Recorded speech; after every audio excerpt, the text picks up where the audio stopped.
한 주가 동안에 어떤 일이 일어날지도 모릅니다. 오늘 우리가 읽은 이 말씀은 우리가 잘 아는 예수님의 탄생 기사입니다. 먼저 이 본문 1절로 3절은 예수님이 탄생할 그 당시의 그 역사적인 배경을 잘 보여주고 있습니다. 예수님이 탄생할 당시 이스라엘은 그 로마 제국의 식민지였습니다. 이스라엘만이 아니고 지중해 전역이 로마 제국의 식민지였습니다. 당시 로마 제국은 가이사 아구스토가 다스리고 있었습니다. 이 가이사 아구스토는 로마 제국 초대 황제입니다. 초대 황제로서 아주 막강한 권세를 가지고 있었습니다. 이 아구스토 황제의 권세가 어느 정도로 막강했는가 하면요, 8월에 자기 생일이 있다고, 이 사람이 생일이 8일에 8월에 자기 생일이 있다고 해서 8월을 자기 이름을 따서 아구스토로 바꿨어요. 영어로 이름은 오거스트라잖아요. 오거스트가 이 아구스토에서 온 말입니다. 그만큼 막강한 권세를 가지고 있었습니다. 당시 로마 제국은 세금 징수와 군인을 모집하기 위해서 14년마다 제국 전역에서 인구 조사를 실시했습니다. 예수님이 탄생할 때도 로마의 아구스토 황제는 제국 전역에 호적을 하라고 명령을 내렸습니다. 이 당시 로마 법에는 호적을 하려면 자기 고향으로 가야만 했습니다. 그래서 황제의 명령으로 모든 사람들이 호적하려고 자기 고향으로 갔습니다. 요셉도 다윗의 집 종속이기 때문에 호적을 하려면 다윗의 고향인 베들레헴으로 올라가야만 했습니다. 요셉이 지금 마리아와 함께 살고 있는 곳은 이스라엘 북쪽 갈릴리 지방의 나사렛 마을이죠. 다윗의 고향은 어디냐? 이스라엘 남쪽 유대 지방에 있는 베들레헴입니다. 그리고 갈릴리 나사렛 마을에서 유대 베들레헴까지는 약 한 170km 정도가 되는 먼 거리였습니다.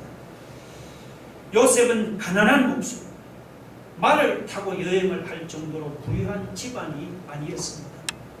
그리고 이미 자기 아내 마리아는 만삭의 몸이었습니다. 만삭의 아내를 데리고 여러분 170km나 되는 먼 길을 걸어서 여행한다는 것은 이건 쉬운 일이 아니잖아요. 그러나 황제의 명령은 거역할 수가 없었습니다. 그래서 황제의 명령에 따라 요셉도 호적을 하려고 만삭의 아내를 데리고 베들레헴 먼 길로 올라갔습니다. 여러분, 명령 한마디에 만삭의 임산부도 자기 고향으로 가서 인구 조사를 할 정도로 막강한 권력을 가지고 있던 로마 황제였습니다. 그렇다고 여러분, 로마 황제의 그 막강한 권력만 여러분이 볼 것이 아닙니다. 요셉과 마리아가 로마 황제의 명령에 따라서 베들레헴으로 호적을 하려고 올라갔기 때문에 어떤 일이 일어났습니까? 하나님의 말씀대로 예수님이 베들레헴에서 태어날 수가 있었던 것입니다. 자, 미가서 5장 1절을 한번 봅시다. 미가서 5장 1절 같이 한번 읽어봅시다. 시작. 베들레헴 에브라다야, 너는 유다 족속 중에 작을지라도 이스라엘을 다스릴 자가 내게서 내게로 나올 것이라. 그의 근본은 상고의 영원에 있느니라. 잘하는 구절이죠. 저기서 이스라엘을 다스릴 자가 누굽니까? 바로 하나님의 아들 예수 그리스도를 가르칩니다. 그러니까 구약 미가서 5장 2절에 예수님이 유다 베들레헴에서 탄생할 것이라고 분명히 예언되어 있습니다. 그런데 만약 그때 로마 황제가 호적하라는 명령을 안 내렸다면 여러분, 요셉이 만삭의 아내를 데리고 베들레헴으로 올라갔겠어요?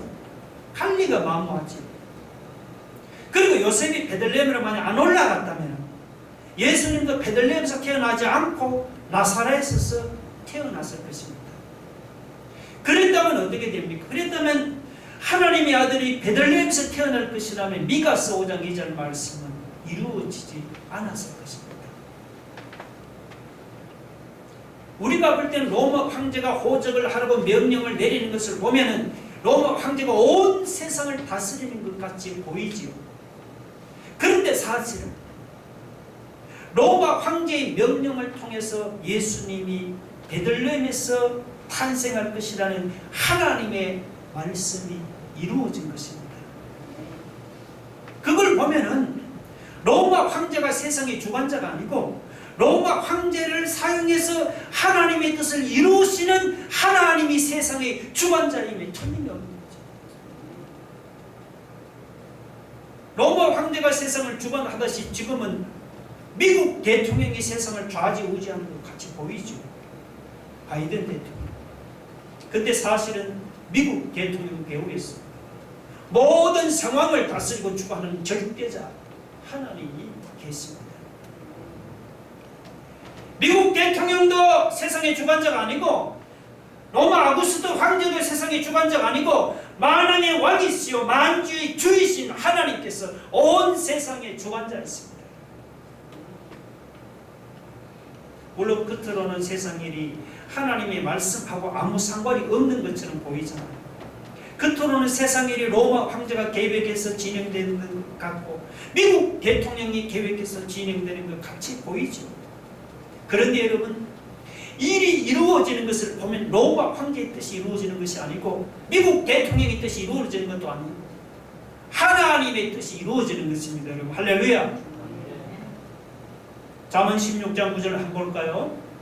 다 같이 읽어봅시다. 시작. 사람이 마음으로 자기의 길을 계획할지라도 그의 걸음을 인도하시는 일은 여호와시니라고 했습니다. 여러분, 세상 일이라는 것은 사람이 계획한다고 계획대로 되는 것이 아니잖아요.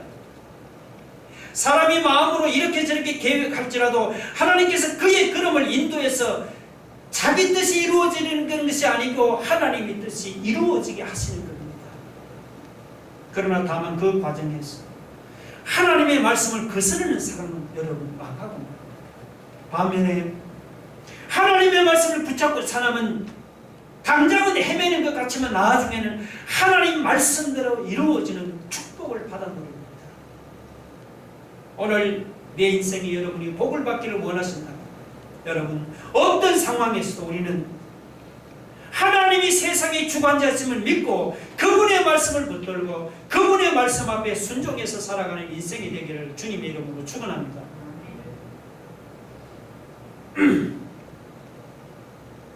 다행히 요셉은 먼 길을 걸어서 베들레헴 무사히 도착했습니다. 그러나 요셉이 도착했을 때 베들레헴은 호적하러 온 사람들로 붐비었습니다. 우리나라도 그 새해가 되면은 해돋이를 보겠다고 동해안에 사람들은 붐비지 않습니까? 그렇게 사람들이 붐비다 보면 어떻게 되죠? 콘도값도 오르고 펜션값도 오르기 마련이죠. 베들레헴도 호적하러 온 사람들을 붐비다 보니까 여관비가 많이 올랐습니다. 그러나 아무리 사람이 붐비고 아무리 방값이 비싸도 돈만 내면은 깨끗한 방을 얼마든지 구할 수가 있었습니다. 그런데 우리를 구원하려고 하나님의 아들이 세상에 오셨지만 빈방 하나 없었습니다. 베들레헴 사람들은 이때다 대목이다 돈 벌기에 정신이 팔려서 하나님의 아들을 겉들떠 보지도 않았습니다. 그래서 하나님의 아들이 더럽고 냄새나는 막간에서 탄생했습니다. 만약에 이 시간 예수님 우리를 찾아와서 집사님 빈방 하나 있나요라고 여러분 마음을 두드리면 어떨까요? 여러분의 마음을 두드리면 여러분 기쁨으로 어때요? 마음의 문을 활짝 열어 드릴까요? 예. 혹시 예수님이 집사님 마음을 두드리는데도 예수님을 모실 빈방 하나가 없어서 여러분 혹시 여러분의 마음의 문을 꽁꽁 닫고 있는 것은 아닙니까? 계시록 3장 20절 봅시다. 읽어봅시다. 시작. 볼지어다 내가 문 밖에 서서 두드리노니 누구든지 내 음성을 듣고 문을 열면 내가 그에게로 들어가 그와 더불어 먹고 그는 나와 더불어 먹으리라고 했습니다. 예수님이 지금도 문 밖에 서서 우리의 마음의 문을 두드렸습니다. 우리가 만약 문을 열고 예수 그리스도를 마음에 영접하면은 주님과 함께 먹고 마시며 교제하는 놀라운 축복을 받은 일입니다. 그런데도 왜 우리는 예수 그리스도를 마음에 모셔드리지를 못합니까? 그 이유가 무엇입니까?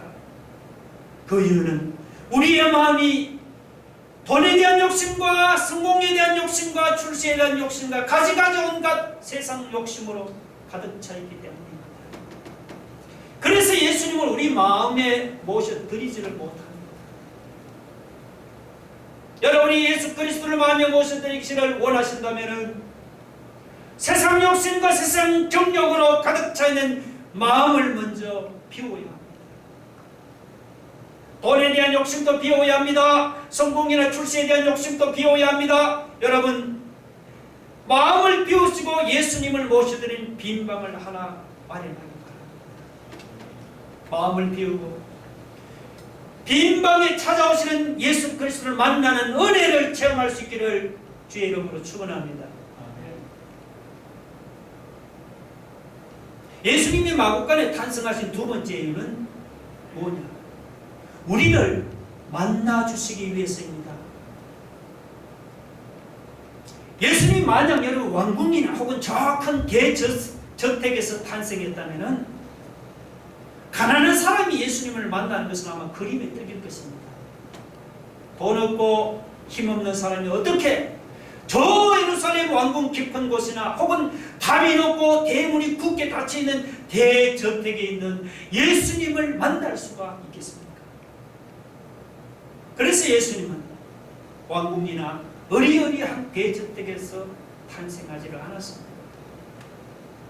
가난한 사람이나 힘없는 사람도 아무 때나 만날 수 있도록 예수님은 마구간에서 탄생했습니다.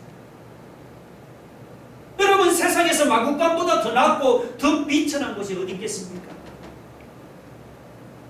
예수님이 그 마구간에서 탄생했기 때문에 오늘 본문에서 들에서 양치던 목자들도 아무 거리낌 없이 주님을 찾아와서 만날 수가 있었던 것입니다. 예수님은 우리를 사랑하십니다. 예수님은 우리를 사랑하시기 때문에 주님은 우리를 만나시기를 원하십니다. 그래서 예수님은 세상에서 가장 낮고 가장 비천한 마구간을 택해서 탄생했습니다. 마구간은 세상에서 아무리 비천한 사람이라도 찾아갈 수 있는 곳이 아닙니까?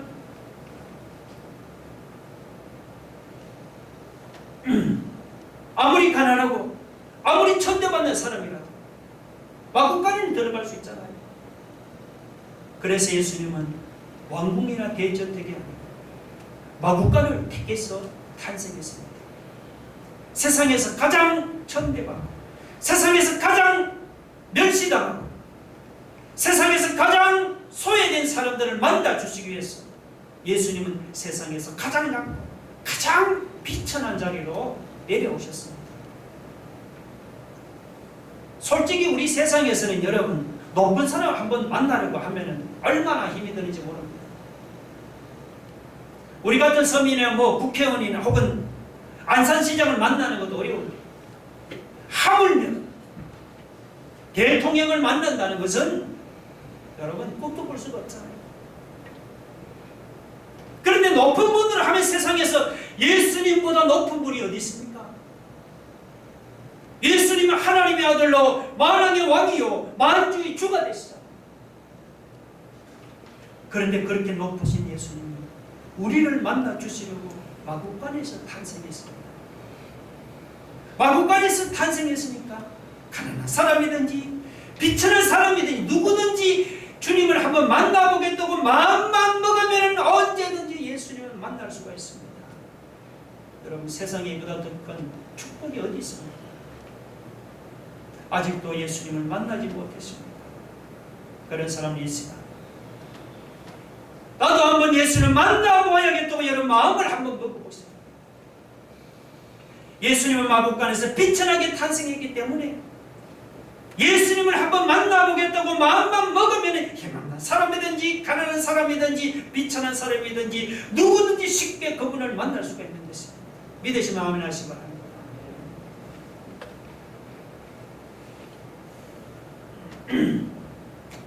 여러분, 이 세상이 생긴 이후로 가장 엄청난 일이 있다면 뭘까요? 어떤 사람은 천지창조라, 아무것도 없는 데서 말씀하면 우주를 창조해. 얼마나 엄청난 일입니까? 그런데 여러분, 하나님의 아들이 사람이 되어서 이 세상에 태어난 것은, 여러분, 이 세상이 처음 창조된 것에 비교가 안 되는 엄청난 사건이에요. 하나님이 사람이 됩니다. 엄청난 사건입니다. 그런데도 사람들, 하나님의 아들이 탄생한 것에 대해서는 무지하고 그리고 무관심했습니다. 그런데 하나님은 하나님의 아들이 탄생하신 것이 사람들의 무지와 무관심 속에 파묻혀가는 것을 기뻐하지 않았습니다. 그래서 하나님은 천사들을 보내서 하나님의 아들이 탄생하신 소식을 사람들에게 알리기로 했습니다. 천사들이 밤에 양떼를 지키는 목자들에게 나타나서 세상에 구주가 탄생한 놀라운 소식을 알려주었습니다. 지금 온 세계가 코로나로 크게 고통을 당하고 있잖아요. 다행히 백신이 개발되었습니다. 코로나의 위험에서 그래 서서히 벗어나고 있습니다. 물론 여러 가지 부작용이 있기는 하지만 만약에 그나마 이 정도 백신이 없었다면 인류가 얼마나 더 큰 고통을 당해야 할지 생각만 해도 끔찍한 일입니다. 여러분, 이 백신이야말로 뭡니까? 바로 코로나로 고통당하는 인류에게 이것이 큰 기쁨의 좋은 소식이 아니고 무엇이겠습니까? 그런데 여러분, 코로나도 위험하죠. 죄에 비하면 아무것도 아닙니다. 죄는 우리 몸을 병들게 하는 것만이 아닙니다. 죄는 우리 영혼을 병들게 하고, 죄는 우리 정신을 피폐하게 만들고, 우리 생활을 파멸로 몰고 가는 무서운 놈이 바로 이 죄라는 겁니다. 이 죄는 코로나처럼 우리가 피부로 느끼지는 못하지만 우리도 모르는 사이에 우리를 파멸과 죽음으로 몰고 가는, 여러분, 무서운 놈이에요. 이렇게 죄 아래 사로잡혀서 육신이 병들고 마음이 병들고 정신이 피폐해진 사람에게, 죄 아래 사로잡혀서 죽음과 파멸에 대한 두려움과 불안과 공포와 염려로 살아가는 사람에게 여러분, 가장 기쁜 소식이 있다면 무엇이겠습니까? 죄 아래 사로잡힌 인류를 구원하려고 하나님께서 메시아를 보내주셨다는 이것보다 기쁜 소식이 어디 있겠습니까? 할렐루야. 10절에 보면 천사가 말하되 무서워하지 말라. 보라, 내가 온 백성에게 미칠 큰 기쁨의 좋은 소식을 너희에게 전하노라. 오늘 다윗의 동네 너희를 위하여 구주가 나셨으니 곧 그리스도 주시니라. 죄 아래 사로잡힌 인생을 구원하시려고 구주가 나셨다는 사실이 온 백성에게 미칠 큰 기쁨의 좋은 소식인 줄로 여러분 믿으시기 바랍니다.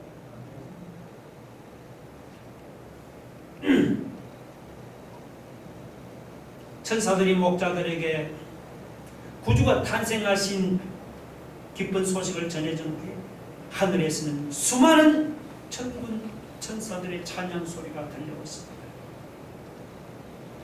13절 한번 보세요. 호련히 수많은 천군이 그 천사와 함께 하나님을 찬송하여 이르되, 뭐라고 찬송합니까? 지극히 높은 곳에서는 하나님께 영광이요, 땅에서는 하나님이 기뻐하신 사람들 중에 평화로다. 천사들의 찬양을 요약하면 지극히 높은 곳에서는 하나님께 영광, 땅에서는 사람들 중에 평화를, 하나님께 영광, 사람들 중에 평화.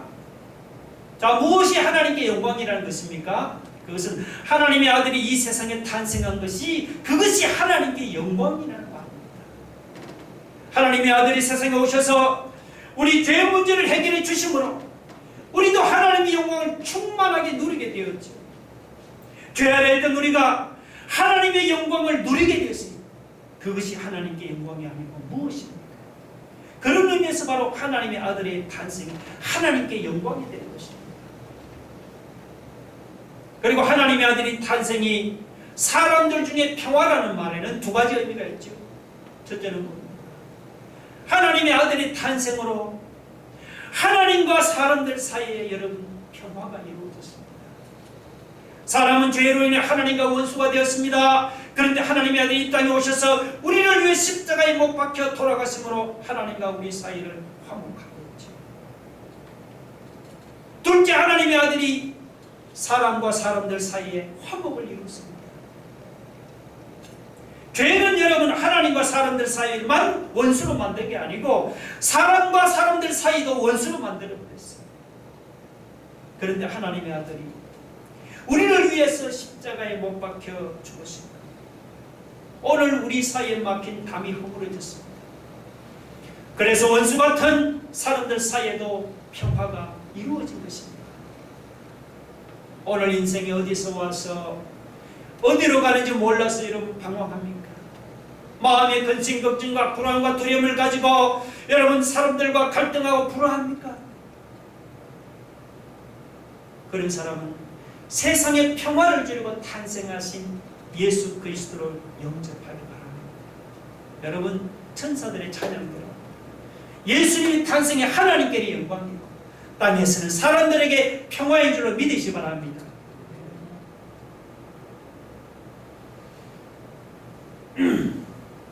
자, 그러면 천사들이 예수님의 탄생 소식을 전해주었을 때 목자들의 반응이 어떠했습니까? 에이, 메시아가 어떻게 마구간에서 태어날 수가 있어? 이렇게 반문하고 믿지를 않았을까요? 아니죠. 여러분 15절을 한번 보세요. 자, 천사들이 떠나 하늘로 올라가니 목자가 서로 말하되 이제 베들레헴으로 가서 주께서 우리에게 알리신 바 이 이루어진 일을 보자 하고. 자, 그게 뭡니까? 목자들은 가서 이 일이 정말 이루어지는지 알아보자라고 그렇게 말하지를 않았죠. 우리에게 알리신 바 이 이루어진 일을 보자. 무슨 말씀입니까? 목자들은 천사들이 전해준 그 메시지를 가서 확인해 보기도 전에 그들은 이미 이루어진 줄로 믿었다는 그런 말이에요. 정말 놀라운 믿음 아닙니까? 당시 종교 지도자들은 예수님이 베들레헴에서 탄생한다는 것을 성경을 통해서 이미 잘 알고 있었습니다. 그런데 그들은 알면서도 예수님을 만나려고 찾아가지 않았습니다. 반면에 이 목자들은 성경을 모르는 무식한 사람들입니다. 그런데도 목자들은 천사들이 전해준 그 메시지를 그대로 믿고는 그들은 예수님을 만나려고 급히 베들레헴으로 달려갔어요. 목자들이 들었던 이 성탄의 메시지가 지난 2000년 동안 수많은 사람들에게 전파되고 여러분에게도 전파되고 저에게도 전파되었습니다. 그런데도 사람들은 어떻게 했습니까? 아기 예수가 탄생했다는 소식을 들으면서도 그들은 믿지를 않았죠. 죄인을 구원하시려고 하나님의 아들이 탄생하셨다는 이 기쁜 소식을 들으면서도 사람들은 믿지를 않았습니다. 지금도 믿지 않고 있습니다. 이런 불신의 시대를 살아가는 우리에게 이 목자들의 믿음이 큰 도전이 됩니다. 목자들은 천사들이 전해준 그 메시지를 의심하지 않고 그대로 믿었어요. 아직 교회는 다르지. 하나님의 아들이 이 땅에 탄생했다는 사실을 믿지 않습니까? 그런 사람은 오늘 이 목자들의 믿음을 배우기를 바랍니다. 목자들처럼 하나님의 아들이 죄인을 구원하기 위해서 아기 예수님으로 이 땅에 탄생했다는 사실을 믿음으로 받아들일 수 있기를 주의 이름으로 축원합니다. 둘째, 예수님의 탄생 소식을 들은 목자들은 자기들이 듣고 본 것으로 인해 하나님께 찬송했어요. 자, 여러분 20절 한번 보세요. 목자들은 자기들에게 이르던 바와 같이 듣고 본 그 모든 것으로 인하여 하나님께 영광을 돌리고 찬송하며 돌아가니라고 했습니다. 그러니까 이 목자들의 찬송은 어떤 찬송입니까? 그 찬송은 입술에서 나온 찬송이 아니고 자기들이 듣고 본 체험에서 우러나오는 그런 찬송이었습니다. 지난 수천 년 동안 이스라엘 백성이 메시아를 목마르게 기다려왔습니다. 그런데 이스라엘 백성들이 목마르게 기다렸던 메시아를 하나님이 누구에게 먼저 알려주었습니까? 종교 지도자들이나 예루살렘 왕궁 안에 있던 왕들에게 먼저 알려줬습니까? 아니죠. 하나님은 이 메시아 탄생의 기쁜 소식을 가난하고 천대받던 목자들에게 먼저 알려주시겠습니다. 가난하고 비천하고 천대받던 목자들이 제일 먼저 메시아 탄생을 보게 되다. 여러분, 이게 하나님 은혜가 아니고 무엇입니까? 그래서 목자들은 그 메시아 탄생에 관해서 자기들이 듣고 본 그 모든 것으로 인해서 하나님께 영광을 돌리고 찬송을 돌렸습니다. 무슨 말인가 하니까 진정한 찬송은 목자들처럼 마음에서 우러나오는 진정한 찬송은 여러분 주님을 만나는 신앙 체험에서만 가능합니다. 성탄절이 가까우면 크리스마스 캐롤송을 부르는 가수들이 매스컴에 종종 나오지를 않습니까? 참 들어보면은 목소리도 맑고 참 아름답죠. 저같이 음정박자 틀리는 음치하고는 그냥 차원이 다릅니다. 근데 보면 그 중에 종종 예수님을 만난 체험이 없이 크리스마스 캐롤송을 부르는 가수들이 들어있다고 합니다. 그런 사람은 가수는 될 수 있지만 하나님을 찬양하는 사람은 아니죠. 혹시 우리 중에 그런 사람이 없습니까? 예수를 만난 신앙 체험이 없이 그냥 입술로만 찬송을 부르지 않습니다. 물론 신앙 체험이 없어도 음악적인 재능만 있으면 남들보다 멋있게 잘 부를 수도 있죠. 그러나 음악적인 재능만으로 부르는 찬송은 사람이 들을 때는 잘 부를지 모르지만 하나님께 드리지는 진정한 찬송은 아니죠.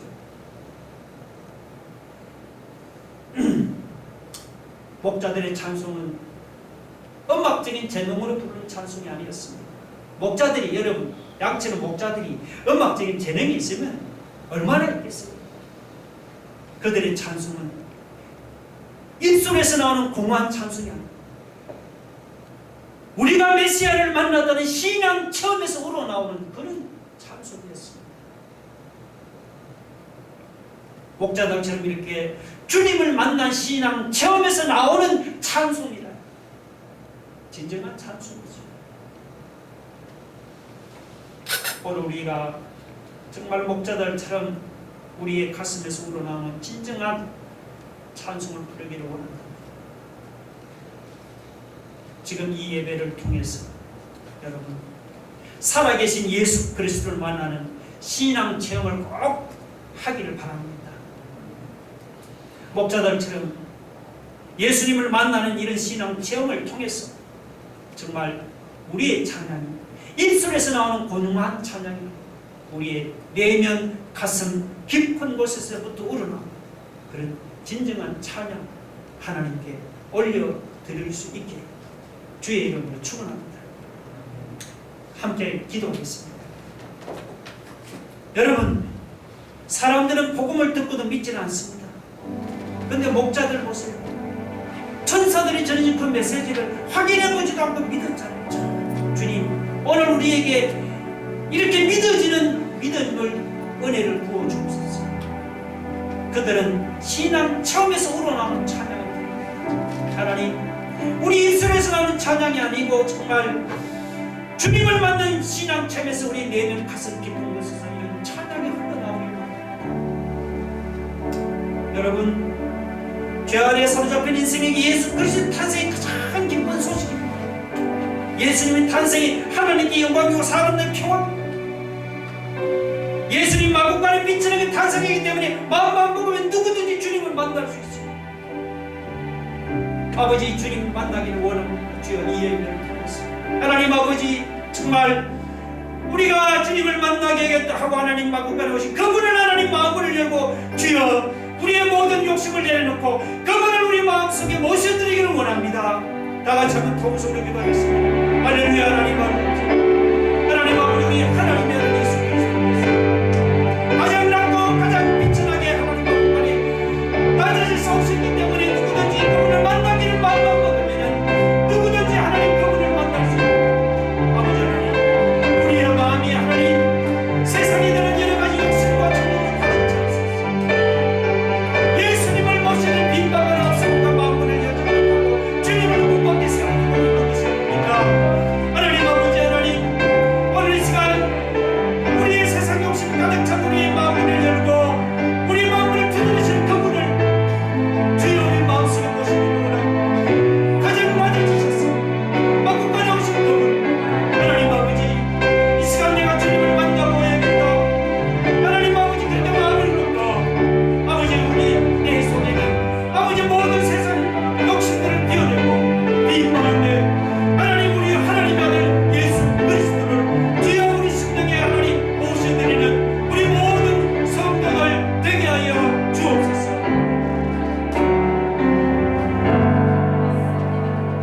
예수님 이름으로 기도 올려옵나이다. 아멘.